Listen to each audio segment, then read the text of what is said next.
afternoon, everybody. Happy Friday. No press conference this week, so just a preview show ahead of your FA Cup game against Blackburn Rovers this upcoming Sunday. Obviously, there's a lot of other news to talk about, and with that, I'm delighted to be joined by my colleague Seaman. Sam, I think the place to start, everyone knows it's the news that we're all waiting for, David Wagner's announcement as Norwich City's new head coach. So to start off the show, just want to get your thoughts on, one, David Wagner, and two, whether that's going to be a good, sort of appointment for Norwich City.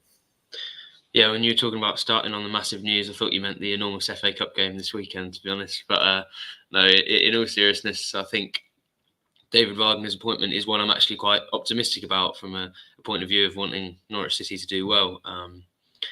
It's one which I understand has been met with optimism. A lot of pessimism in terms of the credit that Stuart Webber maybe has at the moment, and the fact that it's somebody he's worked with previously.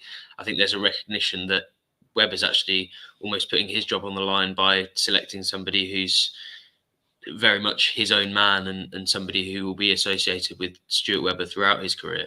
And given the feeling from fans towards that man at the moment, you can understand why some of them are feeling quite negative about it. And there's been a sort of laziness levelled at Webber. But our colleague Dave Freezer, I was speaking to him in the office the other day, and he made the point that he actually thinks those comments of laziness maybe are a little bit lazy within themselves, because there are plenty of reasons why David Wagner looks like he could be the right man for Norwich City. He's got a tactical setup which is identifiable and has been transmitted across numerous football clubs, and that's something Norwich said they were looking for when they departed with Dean Smith, and something Norwich fans have been looking for a little while. He's got a championship record of promotion. Very crucially, he's kept a struggling team and an underdog team in the Premier League in Huddersfield, and that wasn't in a particularly different Premier League to the one that Norwich are hoping to find themselves in soon, and it wasn't in a particularly different financial or size position to the one Norwich will be in when they try and sort of upset the odds and survive in the Premier League. So I think there are numerous elements there. There's also the fan engagement, who we've spoken to people at the club, and those people that have interacted with him feel that he can really be somebody to bring those two parties together again, the club and the hierarchy, and the fans again. So there are numerous elements that actually fit, and you can see why he's been hired as Norwich City head coach. It was an appointment that Stuart, or why he will be hired. Sorry, I know we're still technically awaiting confirmation, so all of these things need to be. You need to add the caveat that they're still waiting for a work permit, but you can see why Stuart Webber, at a vital time for him and for the football club, has turned to somebody he trusts, and for all those reasons, I actually feel quite optimistic about it. And you can sense from Carrow Road, even during those two quite poor performances against Reading and Watford, that there was a good deal of optimism. And that's the goal, right? When you looked at how the mood was towards the end of Dean Smith's tenure to how they're feeling now, you have to say it's done the job. And whether Wagner can carry that on through till the end of the season probably depends on results and performances. And I'm looking forward to seeing how things go in that sense. Yeah, certainly, from a fan's perspective, I think there's a lot of sort of yearning for a manager to sort of build that connection with instantly. And it does feel like David Wagner's kind of got the profile from his days at Huddersfield to do that. You kind of saw the waves after the game, obviously there needs to be success for that to happen. But, certainly in terms of if he can bring that, then you feel like this could be potentially a good sort of marriage in terms of fans and a head coach. So with that, Sam, I know you've got a tactics video sort of about him and what he's done before on its way later on this afternoon across the Pink and Plus app. But just want to get a little bit of an insight and breakdown onto what Norwich City fans can expect from him sort of formationally and tactically wise for going forwards for the rest of the season. Yeah, so the obvious element is pressing, and I think we're all bored of hearing about pressing since Jurgen Klopp arrived in England in, I think, 2015. But the reality is he is quite influenced by that man. He built a Borussia Dortmund 2 side that was actually designed to create players for Klopp to use in his sort of famous pressing Borussia Dortmund first team. And you can see the signs of that in Wagner's teams, as Daniel Farke would say. You can see his handwriting across sort of the teams at Huddersfield, Schalke and Young Boys. So pressing is certainly a big part of it. Sort of the instinct of when you lose the ball going forwards rather than the sort of traditional mentality of going backwards, try and halt counter-attacks and try and win the ball back early. That's a big part of Wagner's systems, rotations in the attacking third, much like we actually said Dean Smith would be doing, and then he didn't do too much of that. But you could see in that Huddersfield team, Naki Wells was sort of the central striker, and then around him, almost the wingers and attacking midfielders almost didn't have fixed positions. A little bit like, I would say that's the most similar element to the Daniel Farke sides of 2018-19 and 2020-21, is that as much as you had the likes of Emi Buendia and Todd Cantwell on a team sheet, you might have had them right wing and left wing. In reality, they were just as likely to pop up on each other's sides or in the middle of the pitch. And I think that's an element that Farke and Wagner probably share in their teams. So that's where a lot of the creativity comes from, and where they create space, and where they find runs for players. And one difference between the two is that I think Wagner's a little bit less afraid of going direct in his Huddersfield teams. The name of the player escapes me, but he had a couple of defenders who would their main function in the team was to find longer passes into the final third, and that was their main attribute. And I actually was looking at things and thinking this could be where Ben Gibson finds his sort of second life as a Norwich City player, because they are going to need somebody to do that.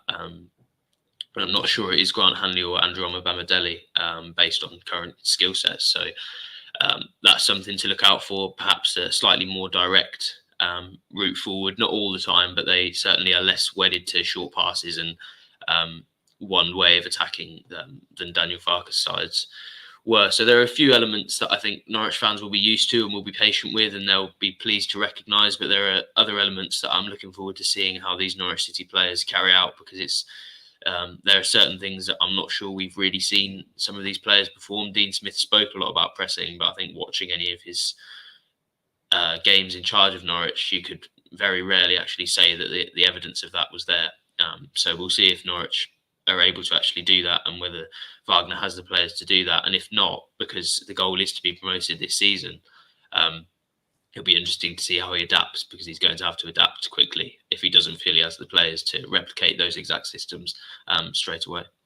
Yeah, I see the comments flooding in. Keep them coming in, and we'll come around to those towards the end of the show. Sam, is this maybe a chance for certain players that have been on the fringes of the squad so far this season to almost have a second chance? I'm sort of referencing someone like a Todd Cantwell, maybe even someone like Jordan Hugill, that probably expected their futures to be lying elsewhere. You know, it almost feels like a fresh slate for everyone amongst the club, you know, from top to bottom. Yeah, it was interesting actually. Paddy and Connor are just with me in the office, and we were just talking right before I came on this stream about how we can't be too far away from another Todd Cantwell column about how this could be a fresh start for him. And it feels like there's been a few of those scenarios. So whether he can recapture his previous form remains to be seen, and will be something to keep an eye on. But as you say, there are a number of those individuals I just referenced.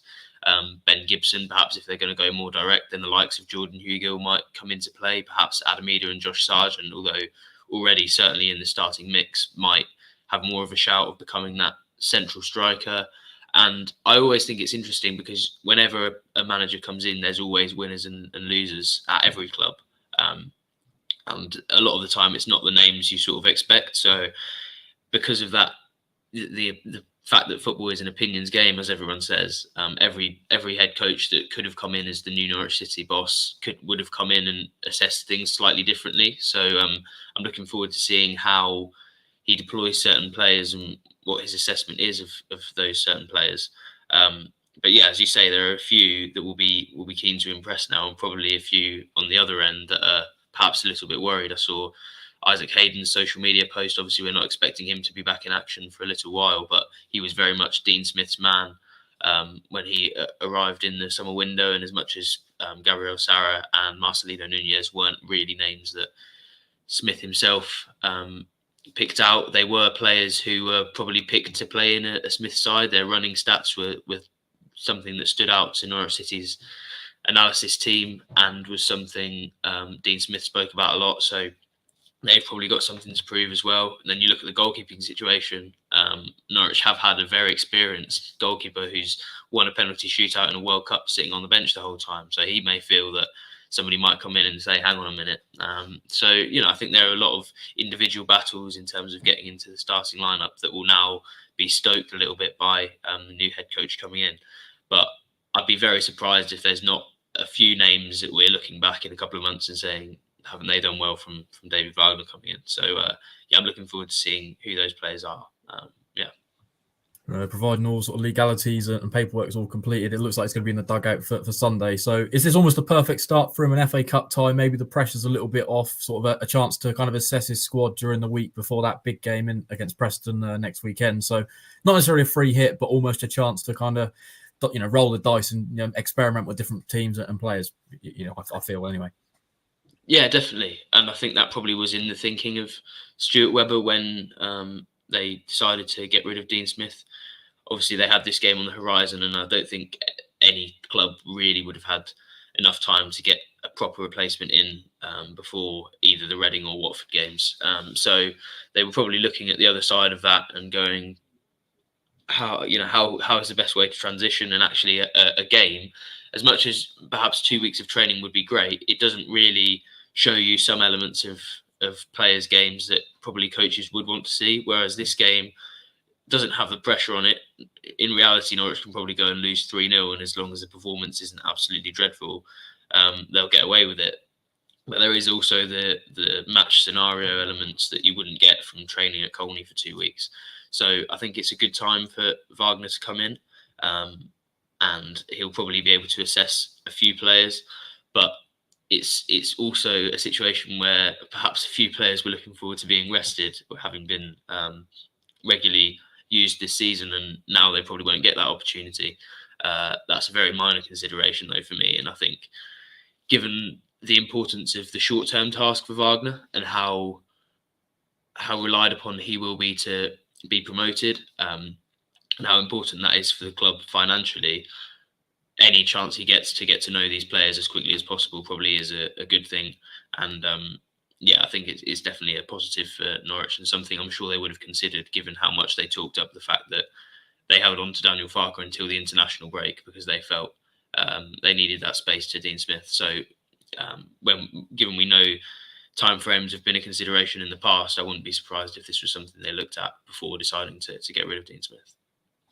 Blackburn, the opponents tomorrow, obviously visited Carrow Road just a matter of weeks ago. You missed the game, Sam, but obviously you'd have seen it. So just want to get your thoughts on Blackburn. Obviously, we know they're going to probably change up their team. I spoke to a Blackburn fan on Terrace Talk, which anyone can go and find now on our YouTube channel. And he kind of said that in the Carrow Cup, they've been making sort of 9 or 10 changes. And that probably would have been what Norwich City would have been done in, if it wasn't for the situation that they're in. So, yeah, what did you make of Blackburn that evening, and what kind of threat do you think they're going to pose on Sunday? Yeah, I thought they were quite good. Probably Norwich made it quite a lot easier for them on one of their worst nights of the season, but you could see the quality of their attacking players whenever they go forward. They've got the likes of Bradley Dack and Ben Brereton Diaz, who really do strike fear into championship opponents, and you can see from their record so far this season that they're a bit of an all or nothing team. And you tempted fate. Obviously, we're not particularly keen on a cup replay in Blackburn in the middle of the week, and you managed to pick out the fantastic stat that they haven't drawn a game since April. So, yeah, thanks for tempting fate in that way. But I think it suggests that they're a bit of an all or nothing side, and it could be a situation where, especially given the number of changes that will be happening, the odd atmosphere that there may be at Carrow Road with probably fewer supporters just because it's a cup game, but also the new head coach potentially and the optimism that surrounds the future looking forward at Carrow Road, it's going to be a strange game, and that's probably added to by the fact that one of the championship's strangest teams is coming to Carrow Road. They're ones where you just can't really. You feel like either they'll turn up and they'll be fantastic and they'll provide Norwich with a real test, or they'll turn up and maybe even roll over and make it easy for Norwich. So it's not really one we can predict particularly easily at the moment. It's probably going to take us turning up at Carrow Road on Sunday and being able to decide after 10 or 15 minutes what sort of test Norwich face. But against a fellow championship team that already their starting 11 will cost far, far less than Norwich's did, and will probably possess less quality, for them to be coming to Carrow Road in the Cup with a team that may well be significantly weakened, you'd say, and I hate to pile the pressure on in what could be David Wagner's very first game, but you'd say they have to go in as quite big favourites. And as much as the fact that it's the FA Cup probably lets them off the hook if they don't. I think there will be disappointment if they don't find a win in that game, because they really should be, given the quality that they'll probably have on the pitch. Yeah, as you just said, FA Cup is the focus this weekend. The magic of the cup, Norwich City had sort of varying levels of success in that in recent years. Obviously, you've made the 5th round last year, a defeat at Liverpool. There was that magical penalty shootout win at Tottenham a few years back. They've also obviously lost to teams like Luton and Portsmouth. So varying levels of success. So with that, Sam, how do you view the FA Cup? Are you sort of a keen fan of the FA Cup? Do you want to see Norwich City progress this season, or do you think maybe this is the kind of year where maybe that championship focus has got to be the key? I do find it interesting, and I actually like the sort of magic of the cup thing. I quite like the cup final day feel when that comes around. But for Norwich City, I've never been particularly interested, because unless they're really going all out to win it, which isn't a very good bet when you consider the fact that they've always got the league to consider as well, it's just never been something that they've really been. I think the biggest time in my life that it was actually important was that 2019-20 season, when I think for most Norwich fans it was just something to grasp at, when things in the Premier League were going absolutely desperately poorly, and they obviously got to the quarterfinals. And I think that even losing that game, that quarterfinal against Manchester United at Carrow Road, was a highlight for most of the Norwich fans watching that miserable run of games on TV. So as a distraction from a season, it's probably a good thing. But Norwich absolutely don't need a distraction at this stage. They need the opposite of that. They need to put all their resources and all their efforts, and the fans probably need to put all their efforts in terms of cheering the team on behind them in the Championship. The FA Cup, unfortunately, as much as Stuart Webber says it's important in interviews, and he has to say that, in reality, I think we all know, unless they go on some sort of mad run and win it, which would be the biggest trophy in their history, remember. But unless they do that, which seems incredibly unlikely, I don't think many Norwich fans will be particularly upset as and when they exit the competition. So, if I was a fan of maybe a mid-table Premier League club, I might care about it more, and probably I was a little bit disappointed when those sort of Paul Lambert and Chris Hughton sides didn't manage to do anything in the FA Cup, because that would have been the perfect time. But now that Norwich are in the Championship and find themselves in such a financially difficult position in terms of how important it is to be promoted, it would be silly, in my view, to waste resources on an FA Cup run. That said, football players and professional football players who have nutritionists and diets and sports science specialists around them should probably be able to play one game a week. So while it's a weekend setup, I'd like to see them give it a go and use it as an opportunity to get David Wagner up to speed. But in future, unfortunately, I'm not particularly fussed, I'm afraid. What about you? Are you a big cup fan or no? I've enjoyed some, relatively good moments. I was at Tottenham for the good FA Cup winning on penalties. That was a real highlight, and that felt like in that season where it was really dire. That was kind of a nice sort of bit on the side, just have the FA Cup run to kind of keep momentum ticking over. And it felt like Norwich actually picked up some quite good results off the back of, some good wins in the FA Cup at Preston and Burnley, I think it was that season. So varying levels of kind of feeling towards it. I think I'm with you. If Norwich were in a position right now where, they were maybe top of the Championship and flying, it almost could be an opportunity to springboard and keep that momentum ticking over. But I think given their situation, and obviously we don't really want injuries or anything further of that this season, where, the focus has got to be at least trying to get a playoff spot now. So, yeah, I'm kind of with you. I think, given the situation, it's probably not, top of the priority list for me and probably Norwich City Football Club as well. So a lot of questions, Sam, here in terms of the transfer market. And that was something I was going to bring up. Obviously, a few bits of business already been done. Saxon Early has departed. That's on a permanent deal to Plymouth Argyle. Plaheta has returned from his loan spell at Birmingham. Injuries has kind of plighted that one. And Aaron Ramsey also obviously returned to Aston Villa due to, and then another injury. We saw all the photos on his Instagram account. So, good luck to him for his rehab and stuff. But with that, Sam, obviously that brings the inevitable question. There's a few on here. Neil Luther saying that appears Wagner likes to play with wingers. Does that mean recalls for wingers? And Joseph is saying we need to do something in the transfer market. We're running out of wingers, and I think we could do with a new central defender and new attacking midfielder. So with that, Sam, what kind of business do you think Norwich is going to do in January? Do you expect them to go out there and replace Aaron Ramsey, or given that they've now got David Wagner, is he can sort of have a little bit of a say on maybe if they do anything? I think they'll do as much as they can, which might not be a significant amount. I don't think it's a surprise that we're seeing these sorts of players. Saxon Early sold off sort of early on in January, and them sort of doing what they can. I don't think they're selling Saxon Early for an amount of money that they feel they're going to invest in a permanent transfer that's going to come in and impact things in the Championship. But if it funds a loan that they feel has the potential to impact the club across the rest of the season and in the immediate future, then that's something they'll be happy to do. I remember hearing a couple of weeks ago that they were looking at potentially doing another loan and raising funds to do that. So I wouldn't be surprised if that's something we see them do. But you look at their financial situation, and the finance director, Anthony Rickens, spoke in his Insight video a couple of months ago, if people cast their minds back, about the fact that probably funds would need to come from alternative means if they were to invest in players in January, and they felt they had the squad at the time to be promoted. But you look at where the squad was and where the team was in the table at that time compared to where they are now, as well as having lost Aaron Ramsey, who I think was actually performing quite well at the time, and who, in my view, I don't know how much we're going to touch on it, but in my view, probably will be an underrated loss to the team. I think he probably brings something they now don't have in abundance.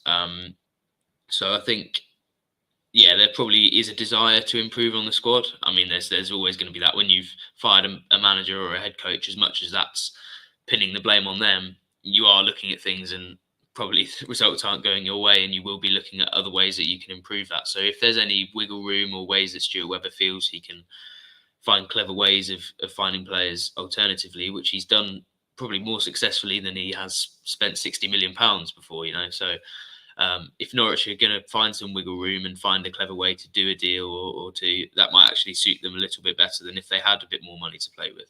So I'm interested to see what they can do in January, but I wouldn't say it's going to be a sort of 5-6 signing thing. It's probably more like 1 or 2 or 3 very maximum, and they'll have to make do with what they've got, and that's why you change head coach, right? Because you feel you've got the players, and then you can improve on that. And I wrote a piece recently about how about the sort of David Wagner's in tray, and improving a capable squad of players was one of them. And I think he's certainly got a team that should be performing better than they are in the Championship. So yeah, I think they'll try and do some stuff in January, but unfortunately I can't tell you it's going to be a busy one, because just for financial reasons that seems very unlikely. Yeah, you kind of touched on it. How big a blow is it losing Aaron Ramsey? To me, felt like probably the one creative spark so far this season that's maybe stood out and provided something in, in sort of that attacking areas. So is that a big loss for Norwich, and is that certainly a position you think that they probably got to go out and replace? Yeah, we all love a number 10, don't we? And as much as Marcelino Nunez did bring that sort of guile and that fun on the ball, I'm not sure he was very often the man playing the final pass or scoring goals. And even his form has waned a little bit. Gabriel Sara probably is somebody who gets in the box a little bit more and produces goals and assists, but he's more a player for timing his runs and creating space than somebody who's going to beat players and find passes. And I thought Aaron Ramsey really was that type. He's the sort of player I love to watch.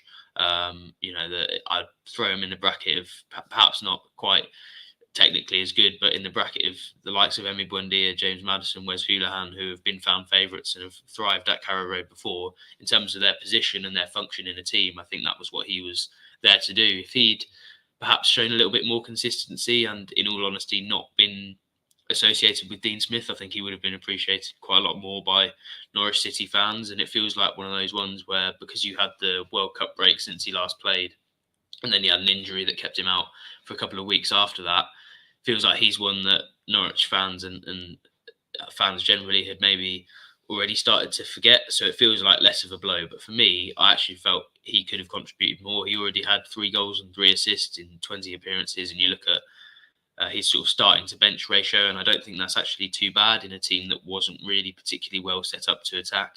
And I think he could have produced some individual moments of quality for Norwich for the rest of the season. But yeah, as you say, there's always the opportunity to go back into the market and improve on that and try and find a different player.